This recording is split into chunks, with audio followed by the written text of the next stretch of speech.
težka tekma na težkem igrišču. Skozi celo tekmo smo lovili rezultat. Na koncu smo imeli nekaj situacij, kjer bi lahko mogoče polni izkupiček vzel, ampak Rudar je bil nevaren iz protinapadov, iz neke preskok igre, tako da fantje so odigrali korektno tekmo, imeli smo kar nekaj težav z poškodbami, tako da je zadeva kakršna je in moramo biti zadovoljni s to točko.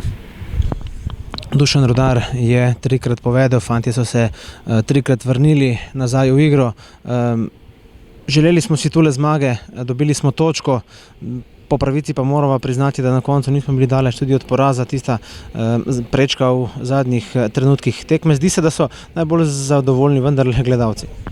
Ja, gledalci, sej tudi zato igramo, da imajo gledalci nekaj od tega, ne moramo fantom zameriti, po tem težkem igrišču so dali svoj maksimum, tekma je bila odprta z ene, z druge strani, veliko nekih situacij, kjer bi lahko tudi mi dobili tisto, kar smo si želeli, ampak na drugi strani tudi Rudar ima kvalitetne igralce, tudi njim se nekako sreča mora obrniti, tako da smo veliko energije vložili, veliko želje, o kvaliteti bi spet lahko mogoče razpravljali, ampak bilo je dosti lepih potez, fantje so dali vse od sebe in zdaj sledi reprezentančna pavza.